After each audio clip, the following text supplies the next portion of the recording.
জনসাধাৰণক নিয়ন্ত্ৰণ কেনেকৈ কৰিব, কোনে কৰিব? তাৰ বাবে আমি চৰকাৰ এটা পাতি দিছোঁ, চৰকাৰে নিশ্চয় কৰিব লাগিব। গতিকে জনসাধাৰণক নিয়ন্ত্ৰণ কৰা চৰকাৰৰ কেনেকুৱা পদক্ষেপ আছে, সেই বিষয়ে মই আজি আপোনালোকৰ লগত অলপমান আলোচনা কৰিম। নমস্কাৰ। এতিয়া কথাটো হ'ল, আপোনালোকক নমস্কাৰো দিলোঁ, আপোনালোকে ভিডিঅ'টো চাব, শুনিব ভালকৈ, আৰু আপুনি ভালকৈ বিশ্লেষণ কৰি চাব। তেতিয়াহে মানে আচল কথাটো ওলাই পৰিব। আচলতে জনসাধাৰণে বিচাৰে কি, চৰকাৰে বিচাৰে কি, সেই বস্তুবিলাক আপোনালোকে জানিব লাগিব, নাজানিলে নহ'ব। নহ'লে একদম এক শ্ৰেণীৰ হাতত গোটেই সমাজৰ ব্যৱস্থা গুচি যাব। মই ইমান ৰাজনীতিকৰ অভিজ্ঞ ব্যক্তি নহয়, কিন্তু যিখিনি মানে ক'ব লগা মই কৈ আছোঁ, আপোনালোকে ভালকৈ শুনক। আপোনালোকে যদি বহুত জানে, আপোনালোকে ভালকৈ সমাজখন পৰিৱৰ্তন কৰক। নহ'লে সমাজৰ এক শ্ৰেণীৰ মানুহ জীয়াই থকাটো খুব টান হ'ব, আৰু সেই টানেই এদিন প্ৰকৃতিয়ে কিন্তু কাল ৰূপ ল'ব। সময়ক সকলো সলনি কৰি পেলাব। এই কথাবিলাক মনত ৰাখিব। এতিয়া কথাটো ভালকৈ শুনক। এক শ্ৰেণীৰ হাতত যিহেতু দেশৰ সম্পত্তি সমগ্ৰ হিচাপে আছে, তাৰ বাবে কোনো ব্যৱস্থা নাই চৰকাৰৰ হিচাপ নিকাচ ল'বৰ কাৰণে। এক শ্ৰেণীৰ জনসাধাৰণে যি মন যায় তাকে কৰে। তেওঁলোকৰ টকা উপাৰ্জন কৰিব, তেওঁলোকৰ মতেদিহে তেওঁলোকে চলিব। চৰকাৰক কি? চৰকাৰক সাধাৰণ টেক্স এটা দি আছে। চৰকাৰে সেই হিচাপতে তেওঁলোকৰ সুখী। সেইবাবে চৰকাৰে, যিহেতু বিজেপি চৰকাৰ আছে, বিজেপি চৰকাৰকে ক'ম মই, বিজেপি চৰকাৰক ধন্যবাদ জনাই জনসাধাৰণক কেনেকৈ নিয়ন্ত্ৰণ কৰিব লাগে এই কথাটো যদি আপোনালোকে অৱগত নহয়, মই অলপ জনাই দিওঁ, আপোনালোকে ভালকৈ শুনক, আৰু মোৰ ভিডিঅ'টো সকলো জনসাধাৰণৰ ওচৰলৈ শ্বেয়াৰ কৰিলে হ'ল, পাৰিলে বিজেপিৰ সকলো নেতা মন্ত্ৰীলৈ শ্বেয়াৰ কৰিলে হ'ল। কথাটো এতিয়া ভালকৈ শুনক।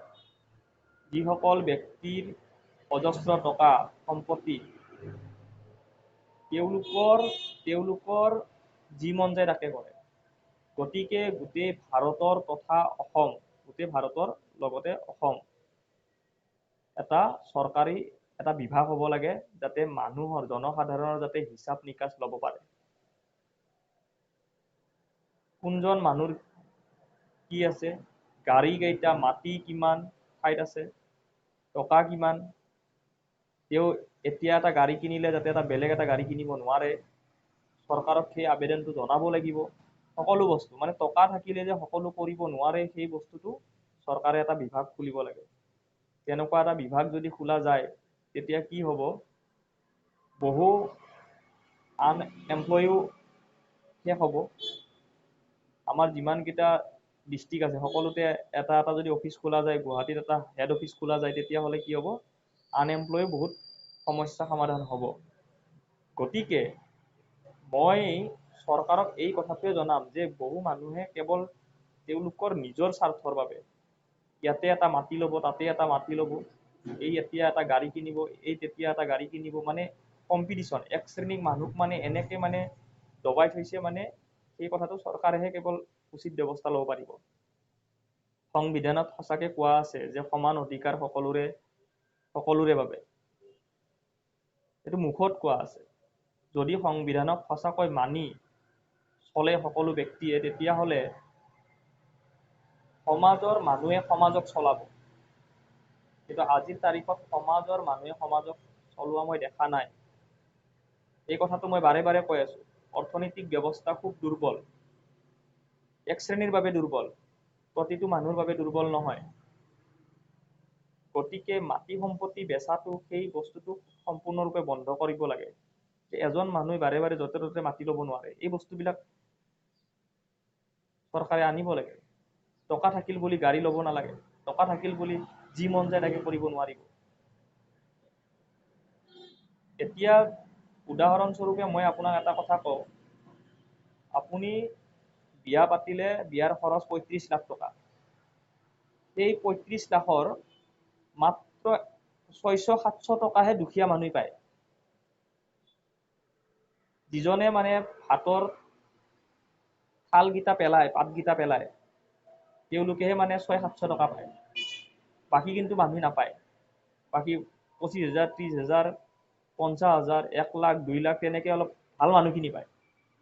তলৰ শ্ৰেণীৰ মানুহখিনিক যেতিয়া উঠাব লগা হ'ব, তেতিয়াহ'লে আপোনালোকৰ টকাসমূহ সেই তলৰ শ্ৰেণীৰ মানুহক কামৰ বাবে দিব লাগিব, কামৰ বিনিময় দিব লাগিব। চৰকাৰে সেই পদক্ষেপটো ল'ব লাগে, যাতে সংবিধানত সমান অধিকাৰ যিহেতু দিয়া আছে, সমানটো আমাক নালাগে। কোনোবাৰ হাতত 9, কোনোবাৰ হাতত 1, সেইটো সমান নহয়। সেইবাবে এটা বিভাগ খোলা যাওক, সেই বিভাগটোত বঢ়িয়া কৰি সকলো অসমৰ পৰাই আৰম্ভণি কৰকচোন। অসমৰ আমাৰ হিমন্ত বিশ্ব শৰ্মা ডাঙৰীয়াই আৰম্ভ কৰক। মাননীয় হিমন্ত বিশ্ব শৰ্মা ডাঙৰীয়াই আৰম্ভণি কৰক যে অসমৰ 3.5 কোটি মানুহৰ হিচাপ নিকাচ লোৱা হ'ব। আৰু যিবিলাক মানুহৰ মাটি সম্পত্তি নাই, বিপদ আহি যায়, তেওঁলোকৰ ঘৰ চলাব নোৱাৰে, তেওঁলোকৰ বেমাৰ আজাৰে ধৰে, উপায় নাপায় মাটি বিক্ৰী কৰিব লগা হয়।